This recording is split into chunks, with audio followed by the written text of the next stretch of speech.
Bueno, como les decía, mi nombre es Eduardo Allende, yo trabajo en el programa de las Naciones Unidas para el Desarrollo y la idea de hoy es presentarle una experiencia de trabajo que tuvimos nosotros con programas de transferencias condicionadas, estamos hablando con del Tecoporá, donde experimentamos un trabajo de integración e inclusión a cadenas productivas, mayoritariamente de mujeres, y también un esquema de inclusión financiera que también hoy persiste a través del crédito agrícola.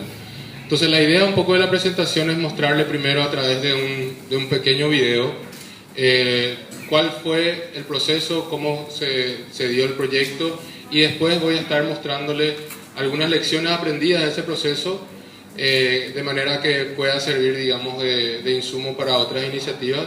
Y por último, mostrarle también, hablar brevemente sobre la experiencia de banca comunal, que es una experiencia que ya está instalada en una política pública de inclusión financiera que hoy está en pie a través del crédito agrícola y también otras instituciones privadas.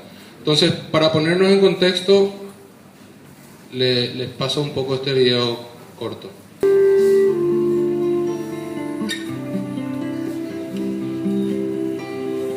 En los últimos años, el Paraguay ha registrado un crecimiento económico sostenido, pero aún así, 1 de cada 3 personas se ve afectada por la pobreza. En este marco, el Gabinete Social de la Presidencia de la República del Paraguay y el PNUD, con el apoyo financiero del Fondo Fiduciario de España, PNUD, coordinaron e implementaron el proyecto Puentes al Desarrollo Incluyente. El proyecto trabajó junto a 600 familias para la promoción del desarrollo humano y sostenible en las comunidades de Abaí y Buenavista del departamento de Caazapá. Estos municipios fueron seleccionados por ser comunidades altamente afectadas por la pobreza. El desafío principal de Puentes al Desarrollo Incluyente fue integrar al sector público, al sector privado, la cooperación, la sociedad civil organizada y la academia bajo un objetivo común, el objetivo de coordinar acciones para avanzar en un modelo de desarrollo integral que permitía superar la situación de pobreza que afectaba a esas familias y a sus comunidades. Esta meta logró alcanzarse a partir de una plataforma de 7 componentes integrados. Un componente de estudios técnicos que permitió comprender en profundidad la situación de cada uno de los 3 municipios y el territorio. Un segundo componente de seguridad alimentaria, en el cual se compartió conocimientos técnicos sobre producción y agricultura con las familias. Un tercer componente de fortalecimiento del tejido social y comunitario. Un cuarto componente de promoción de la asistencia técnica productiva, que permitió generar ingresos mediante la definición de áreas de trabajo que configuraron cuencas productivas, constituidas por los beneficiarios y el sector privado. Un quinto componente de microfinanzas inclusivas, denominado banca comunal. Un sexto componente, donde se trabajó junto a comunidades indígenas para el análisis y propuestas de desarrollo desde la cultura y la autonomía. Y un último componente transversal denominado generación de conocimiento, que permitió el aprendizaje continuo y la retroalimentación a tomadores de decisión en el ámbito de la política social. Nosotros, por ejemplo, entramos a través de Tecoporá, ¿verdad? Eso también es lo que nos facilitó muchísimo, ¿verdad? Con los facilitadores mismos comunitarios, por ejemplo, para las reuniones y eso, pero la gente ahí empezó a tener otra mirada, otro enfoque. Las mujeres, que son en su mayoría las que más participan en las reuniones, le hacíamos entender de que era una buena oportunidad para ellos. Y ellos también, seguramente con el transcurso del proyecto, fue aumentando vamos a decir, su autoestima. Yo creo que es muy grande el cambio que se está teniendo ahora. Tuvieron mayor producción, rubros nuevos que podían vender, las ferias, ¿verdad? Al principio del proyecto eran grupos que no tenían tanta identidad, vamos a decir. Pero con el transcurso del proyecto, esos grupos se fueron fortaleciendo. Ellos ya no son más tan individualistas, sino que ya ven el beneficio del comité, de la socia, cómo se van a ir apoyando, hasta inclusive crean sus fondos, se prestan plata, ¿verdad? Se le abrió todo un abanico de oportunidades gracias a que estaba en los comités. Mi nombre es Acosta, Jenny Bergamo, y estoy trabajando con la empresa Shirazawa y hace 6 meses estoy por la zona. Primero me contrataron, después me contacté acá con Juan y con los técnicos de la SAS. Entonces ellos empezaron a convocar a los productores en reuniones y vine y bueno, ellos me presentaron como técnica de Shirazawa para trabajar en el tema de desarrollo. Con el que dijo que positivo le ayuda. No sé, que se me recuerda porque ahora la imagen con se me cuenta y se ocupa en la piña de una niña de motuya y se me puede hacer cejas para poder le contar y se me puede hacer. Puentes al Desarrollo Incluyente es una experiencia significativa de articulación de sectores con el objetivo de mejorar la calidad de vida y superar la pobreza en el Paraguay. El modelo ensayado puede resultar válido en cualquier territorio en la medida que se atiendan el contexto y las particularidades. Se ha comprobado que los programas de atención a la pobreza pueden tener un fuerte impacto si articulan integradamente la generación de ingresos, el desarrollo productivo, el empoderamiento de las mujeres y el fortalecimiento del tejido social y comunitario.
Bueno, ahora les quiero comentar, esto fue un poco la sistematización de lo que fue la experiencia. Este fue un proyecto que se ejecutó entre el 2011 al 2013 en esos departamentos que se mencionaron.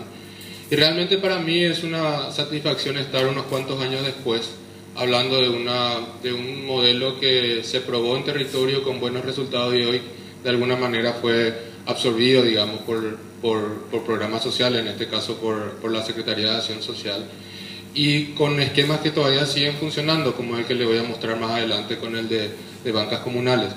Obviamente todo proceso social implica una serie de aprendizajes y esta propuesta tuvo la idea de poder integrar varias aristas para tratar lo concerniente a la reducción de la pobreza en Paraguay.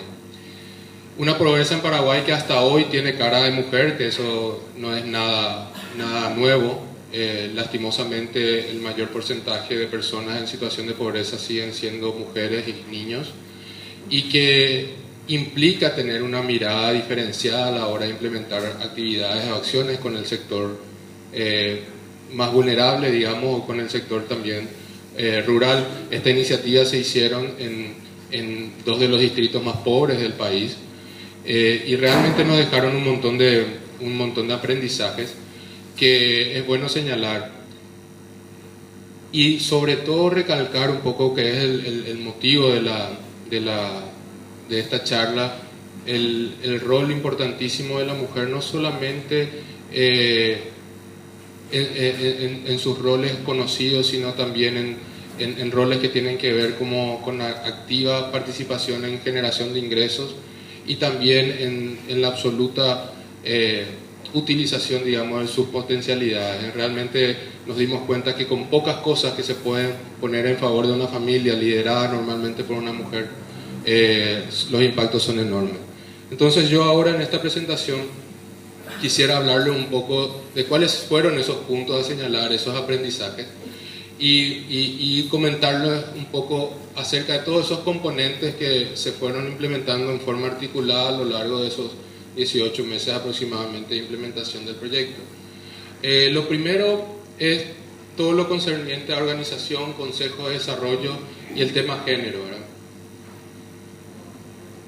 Cuando empezamos a trabajar con programas como Tecoporá, vimos que si bien la estrategia del programa de reducción de pobreza está orientado a comités o a grupos en teoría organizados, vimos que esa organización en realidad en terreno no es tal. Es decir, normalmente en nuestro país los comités de productores, comités de campesinos, comités de mujeres se conforman coyunturalmente para recibir alguna ayuda. Y está ese famoso comité pro agua, pro pozo, pro lo que sea. Pero realmente trabajar el tema organizativo es todo un proceso de largo aliento que generalmente las organizaciones no quieren llevar adelante porque lleva tiempo, la gente no está acostumbrada a trabajar juntos, la gente no sabe administrar fracasos cuando ocurren y no sabe también administrar cuando ocurren los éxitos, empiezan a generar dinero.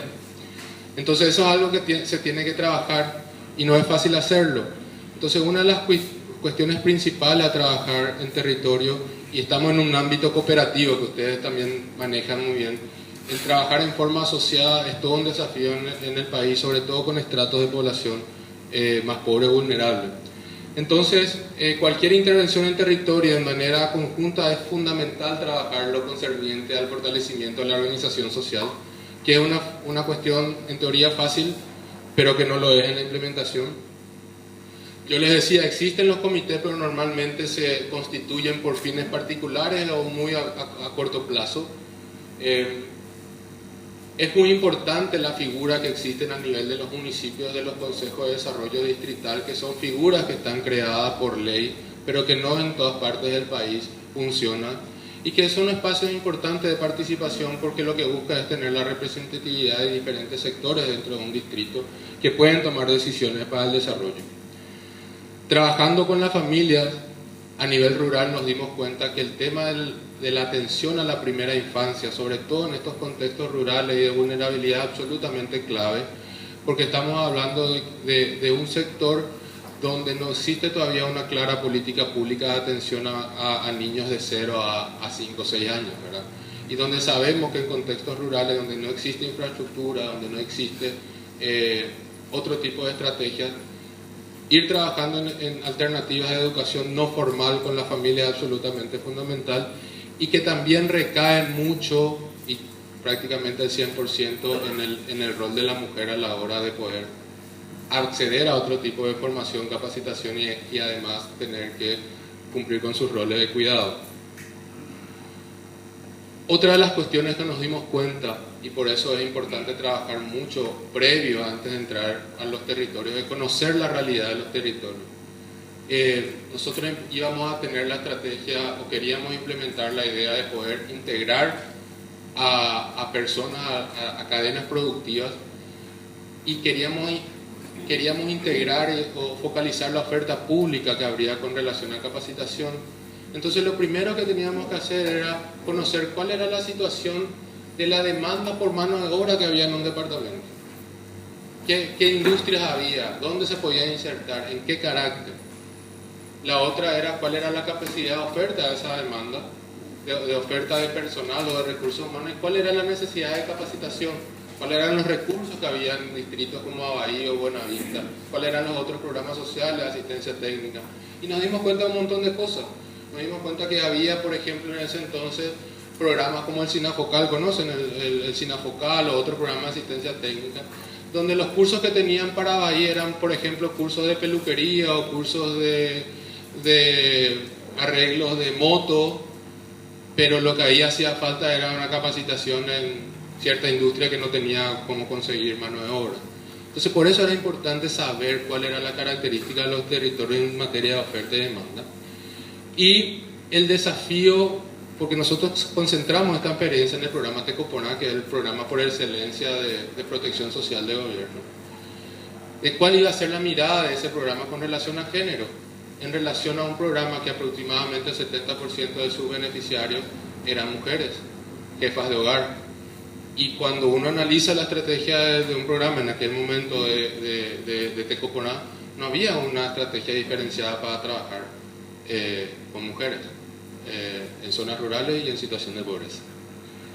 Y otra cosa que es resultado clave desde el punto de vista desde un programa como Tecoponá, que centra su estrategia en los famosos facilitadores comunitarios. ¿Cuán importante es ese rol del facilitador comunitario que uno no se da cuenta muchas veces y no lo dimensiona? Porque es la persona que está haciendo la asistencia técnica, está acompañando a la familia, es la persona que recibe las angustias, los problemas, los sueños de la gente, y que muchas veces ese facilitador comunitario no tiene las herramientas necesarias para poder cumplir su rol a cabalidad, y muchas veces se cargan con mochilas muy pesadas que no son suyas. Entonces el facilitador comunitario es un eje central para acceder al trabajo con comunidades vulnerables, sobre todo con mujeres. Y muchas de las veces que nosotros nos encontramos que ese facilitador comunitario estaba en algunos casos en el mismo nivel o inclusive un poco más bajo que aquella familia que él tenía que asistir. Entonces son cuestiones que también tienen que uno atender a la hora de articular acciones en el territorio. Tema de seguridad alimentaria. Estamos hablando de vuelta de un grupo de población donde básicamente estamos hablando que no tienen más de 3 hectáreas, normalmente en campos comunales, que no recibieron nunca asistencia técnica de ningún tipo de programa y donde tienen que cubrir necesidades básicas de alimentación. Entonces, ¿qué es lo que principalmente ahí vimos? Cuando nosotros encaramos el trabajo en aquel entonces en esos territorios, le preguntábamos a la gente, y había gente que había estado ahí toda su vida o se había trasladado y tenía más de 30, 40 años, y le preguntaban, ¿alguna vez recibió asistencia técnica para trabajar su suelo, para trabajar sus cultivos? Y la respuesta era no, en general, en la mayoría de las cosas. No le llegaba asistencia técnica del DEAC, no le llegaba asistencia técnica de ningún tipo. Entonces, eran notorias las carencias de asistencia técnica. Y algo que pareciera muy evidente, pero esos resultados que vieron en el video, con una estrategia de acompañamiento de 2 ciclos agrícolas permanentes y con la presencia de alguien formado por lo menos una vez a la semana o cada 15 días o en momentos clave de la cosecha, el impacto en materia de producción era enorme. O sea, la necesidad de poder brindar, o sea, la necesidad que tiene esa familia de asistencia técnica y el impacto que tienen una vez que reciben formación era gigantesco. Estamos hablando de familias que no producían y que terminaban 2 ciclos agrícolas teniendo ingresos por familia alrededor de 10 millones de guaraníes, que para un contexto rural pobre era mucho dinero. Y gente que pudo poder aprender a asociar cultivos, a tener 3 cultivos por campaña agrícola. Son cuestiones que eran cuestión de formar. El tema de consensuar y articular las cuestiones de seguridad alimentaria. Cuando nosotros empezamos a trabajar ahí, había un montón de otros proyectos de cooperación que también estaban trabajando temas parecidos. Y es importante tener una articulación en el sentido de cuál es a nivel conceptual de lo que estábamos hablando. Y ahí nos dimos cuenta de que la gente estaba trabajando con seguridad alimentaria y todo el mundo le enseñaba a las familias pobres a poder producir alimentos, pero se olvidaban del tema de generación de ingresos. Entonces, ¿qué teníamos? Gente que tenía alimentos produciendo en su chacra, pero que no tenía el dinero para pagar el aceite para poder cocinar. Estoy hablando de temas extremos, pero ahora sí. O sea, tener una visión de seguridad alimentaria solamente por producir alimentos sin tener la idea de generar ingresos nos pareció un elemento a considerar a la hora de establecer políticas públicas, por más que estemos trabajando con sectores pobres y rurales. El tema de la asistencia técnica.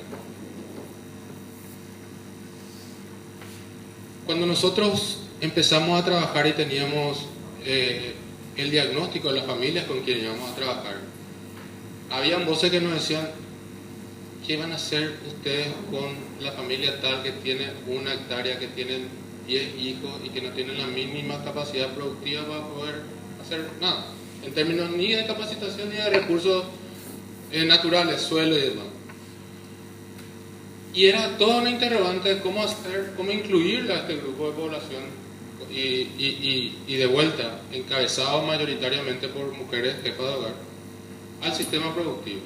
La primera gran cuestión que nos dimos cuenta con mucha satisfacción es que sí es posible generar ingresos a pequeños productores. Por supuesto que es posible. Es posible por una simple cuestión de que tienen todas las capacidades y toda la dignidad de poder hacerlo. Pero hay que darle herramientas. ¿Cuál es el factor clave para que pequeños productores sin recursos de tierra y conocimiento puedan generar ingresos? Es darle asistencia técnica. No hay ninguna clave. ¿Cómo aseguramos asistencia técnica? De un programa social. Y ahí entramos a hablar de la importancia del sector privado. Un programa social que pueda dar asistencia técnica sostenida cuesta quizá mucha plata, no hay la capacidad de poder generar toda una estrategia, pero tenés por un lado a un sector privado que está demandando alimentos, producción primaria de diferentes rubros, que necesita área cultivada y que necesita personas que puedan cumplir el rol de suplementadores de esa necesidad. Entonces, ¿por qué no hablar en aquel momento? Hoy es muy famoso hablar de las APP, pero en aquel momento esos eran los tipos de asociaciones que se podían dar. Y que simplemente busca el sector privado, nos dimos cuenta. Me decía, y ahí habló la técnica de Shirosawa. Nosotros en este modelo trabajamos con sésamo, con la empresa Shirosawa, trabajamos con algodón, con la empresa Vargas Peña, Aspeteguía, trabajamos con otras empresas también. Entonces decían, nosotros necesitamos producción, pero nosotros como empresa nos vamos a organizar a la gente. Ese no es mi rol como empresa. Mi rol como empresa es asegurarle un precio, darle asistencia técnica y que ellos me den los insumos. Entonces, ¿por qué ahí no asociarnos con el sector público? Entonces, tenía por un lado a un programa Tecopora, que hoy tienen 120.000 familias bajo su programa, que están recibiendo una asistencia técnica para organización. ¿Y por qué no darle al sector privado grupos organizados de gente para que ellos después se pongan de acuerdo y empiecen a vender y suministrar productos?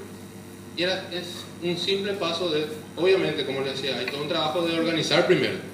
No es juntarnos acá entre 20 y decir, ok, vamos a producir sésamo y vendemos. No. Hay todo un trabajo de trabajar el fortalecimiento organizativo, de qué implica un comité, cuáles son las ventajas, las desventajas. Cómo nos ponemos de acuerdo para hacer un plan de producción por finca, cómo hacemos el tema del acopio. Hay todo un tema, pero cuando eso está dado, ya están en condiciones de decirle, señores Shirosawa, acá yo tengo 20 comités que tienen 100 hectáreas que pueden producir sésamo. ¿Les interesa? Por supuesto. Señores, hablen entre ustedes. Y ellos establecían precios, ellos empezaban a vender y ellos empezaban a ganar dinero. Entonces era el punto de cómo sostener la asistencia técnica, porque la asistencia técnica tiene que estar atada a una cuestión de generación de ingresos. O si no, no se cierra el círculo. Y esto es un poco lo que le decía al sector privado. Cuando empezamos a hablar de vinculación sector pobre con el sector privado, y nos decían al principio, ¿qué una empresa va a querer trabajar con estos pobres extremos que no tienen la mínima capacidad de producir? Y cuando nos íbamos a hablar con los empresarios, con la gente que estaba interesado, el otro aprendizaje para bien fue que ellos eran los más interesados. Desde diferentes puntos de vista, algunos te podían gustar, otros no, pero uno te decía, por ejemplo, sí, sabes que me interesa trabajar con esta comunidad porque si no me invaden. Era un punto. Si no entran a mi propiedad y yo mejor trabajar con ellos, era un punto.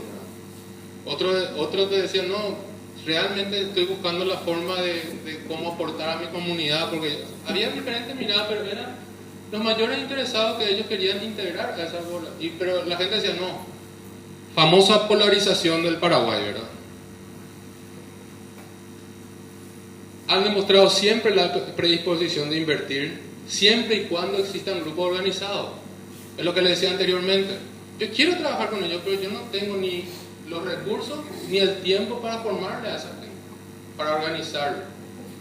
Entonces, ¿qué tal si ustedes como programa le organizan, cuando ustedes me dicen, ok, yo me voy y le ofrezco mi paquete tecnológico, mis créditos, pero esa gente tiene que estar con la capacidad de poder gestionar un crédito.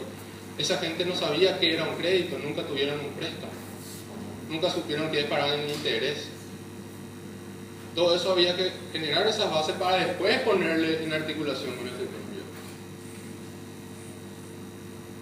Empezamos a darnos cuenta, y eso es un caso también con Shirosawa, de que el mismo sector privado aprendió de sus propios errores. Porque en ese momento, si ustedes se acuerdan, estamos hablando de 2008, 2009, 2010, hubo el boom del sésamo. ¿Se acuerdan que llegó a costar 12.000, 14.000 guaraníes el kilo?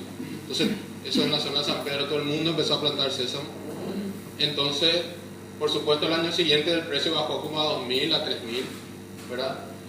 Entonces, cuando hablábamos con la gente de Shirosawa, y anteriormente la instrucción era, vos tenías 5 hectáreas, a las 5 plantame sésamo, porque va a tener ingresos posteriores.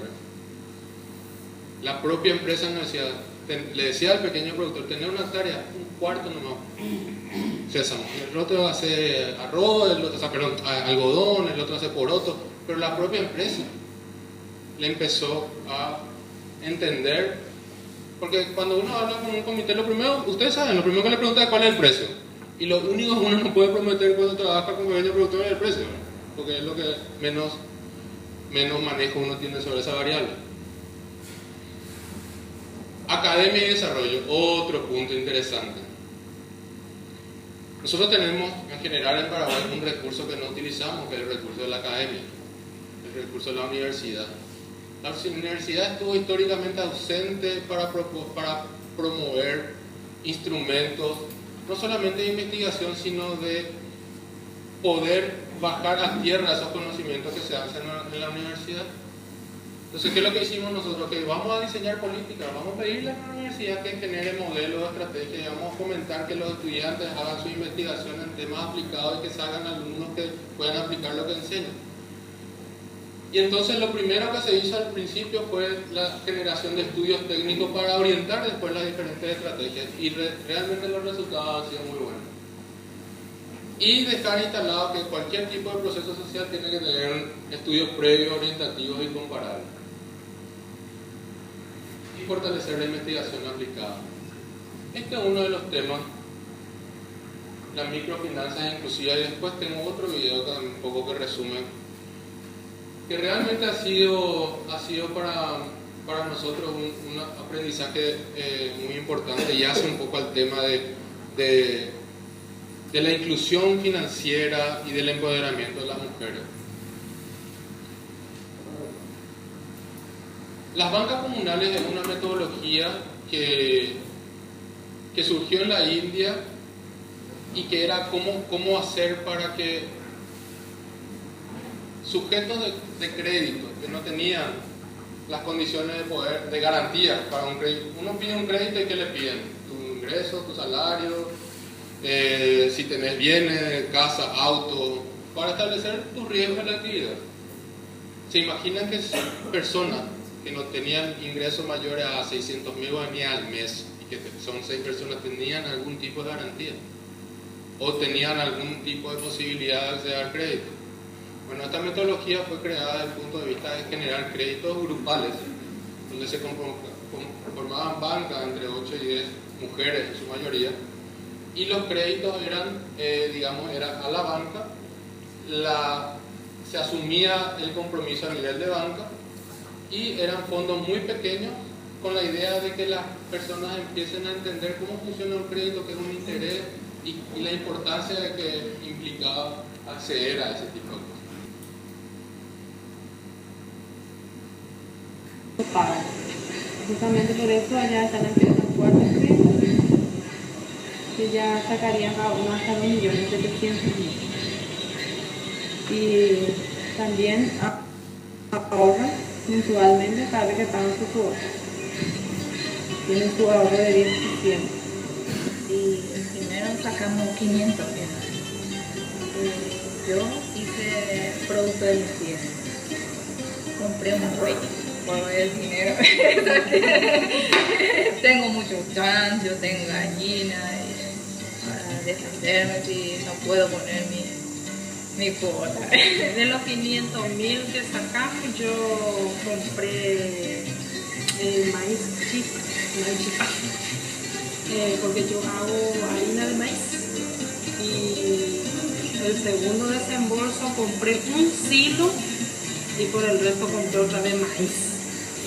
Pues yo hago harina de maíz, hago torta, no es solamente maíz lo que compro. Cuando